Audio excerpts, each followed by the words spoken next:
Most of y'all saying y'all wouldn't date single mothers have never dated a single mother a day in your life. You just have this negative stigma on single mothers because you're applying a shit ton of stereotypes to her that society has indoctrinated you to do so. I let them know off rip, I got kids. You can either deal with it or not. You can either come through the door or lock it on your way back out. Okay, and my answer to that is most guys are not going to.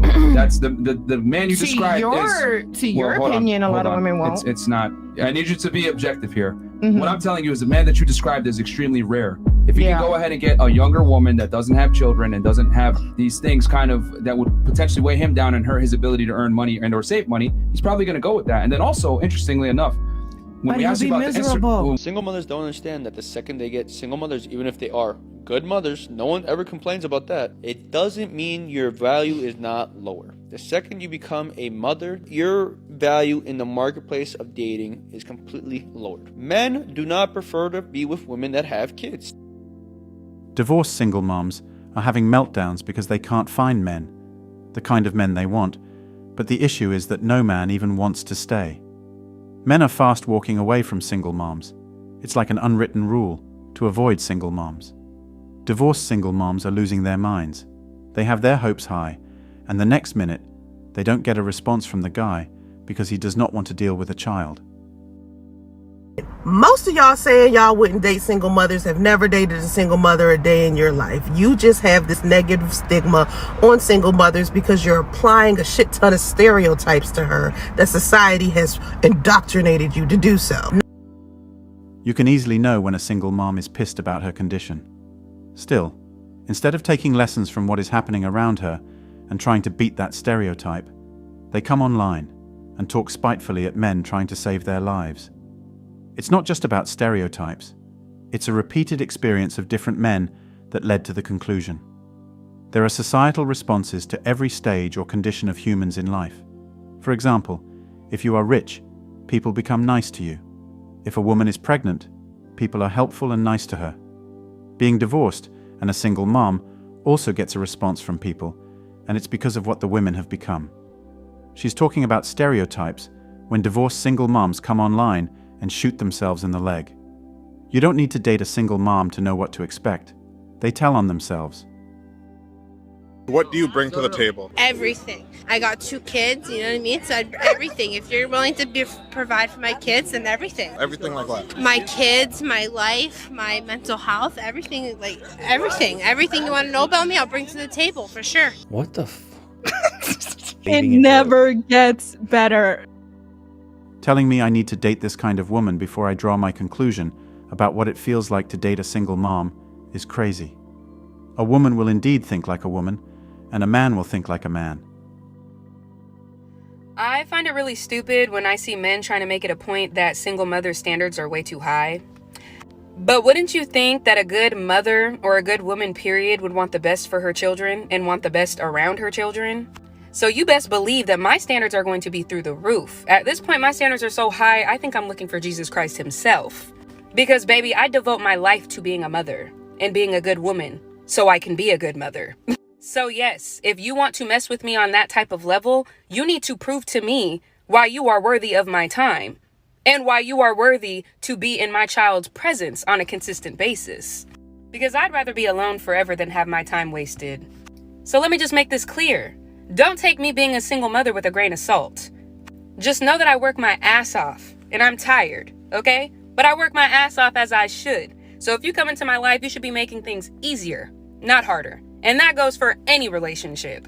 But I'm quick to leave all types of situations. If a woman couldn't hold on to the man who fathered her child, that's not just a warning sign, it's a glaring siren. If you can't see that, you're absolutely blind. She's out here talking about being a good woman, which is why she is a good mother. But I want to ask if good women don't make good wives, and men can't afford to leave a good woman hopeless with their child. This comment right here, I really don't think that he's speaking for all men, because I know that there will be somebody that steps up one day to be some sort of father figure for my child, and it's also very Like, I'm very surprised that you felt comfortable actually typing this out and commenting on someone's video. Like, it's just the wildest thing. You don't know my circumstances with my child. Single mums are not looking for love.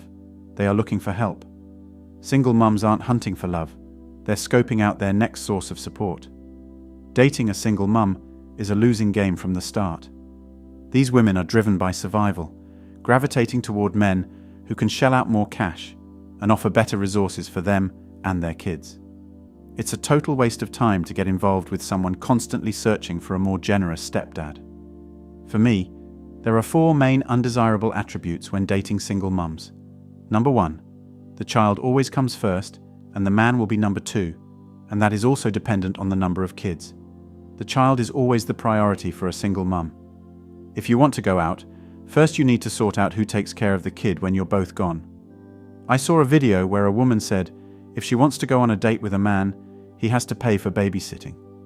It is hilarious as a guy, but it makes complete sense to her, although she is delusional to think men think she is important enough to pay for babysitting. But you gotta respect that, and go for a woman with no priority apart from her man if you can't deal with that. Sometimes you have to take the kid with you, and make sure you are the one carrying the child so that she can see you as a father figure. So much for romance. Number 2, you'll have to contend with kids who flat out refuse to accept you. These kids often don't want a new father figure. They already have a dad, and it sure as hell isn't going to be you. You might end up spending decades trying to get them to see you as anything more than a stranger, while their absentee father makes a grand entrance once a year and gets showered with affection. You can't really blame them. You can only steer clear. That "you're not my real dad" joke. It's not a joke. It's a harsh reality that guys face. They don't want a new dad. They want their mum with their real dad. You might try to set boundaries, like telling them to go to bed at 9 p.m, only to be told, "My mum lets me stay up until 10. They'll never show you the same respect they give their biological father. And get ready for fights with your partner about discipline. Don't tell my kids what to do. This only undermines your authority in your own home, because the kids will know they can play their real mum against you. Number 3. The least obvious but most devastating issue is that you're not just raising someone else's kid. You're also tasked with handling all the emotional baggage left by the previous relationship. It's not enough to just be a decent person. Being divorced is enough baggage with a lot of emotions from the past marriage. Adding a child to it is more of a problem. The baggage can't be forgotten or healed from. It's ever present because a child is involved. It becomes crazier if the child acts and looks like their father, always bringing remembrances. Number 4. Baby father drama. The new boyfriend's presence will always be overshadowed by the ex. She has to drop the kids off with him if they have shared custody. If he catches wind of you through social media or hears about you through the kids, don't be surprised if he suddenly tries to show who is the boss in that family, and even your woman will dance to his tunes. I'm not about to tolerate some guy stepping to me over kids that aren't mine. A man was talking about his experience. He recalls a conversation with a single mother who mentioned that her ex tried to assault her at her apartment. Naturally, this raised concerns for him. What if he had been at her place when it happened?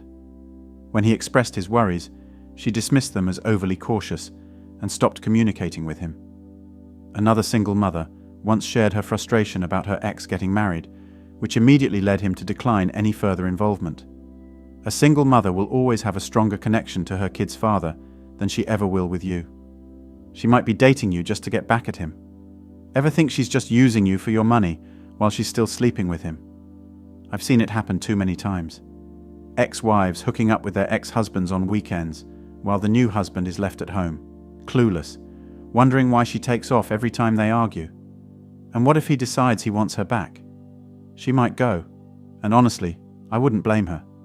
Families should stay together, but not at my expense. It's too much to handle, and unless a guy is absolutely sure he can take it on, he should stay the hell away.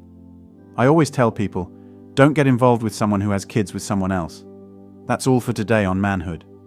Remember to drop your thoughts in the comments section, and don't forget to hit that like button, click the subscribe button, and also turn on the notification bell to be the first to know when a new video drops. Share this video with whomever you would like to watch it with. Thanks for watching. See you at the next one. Cheers.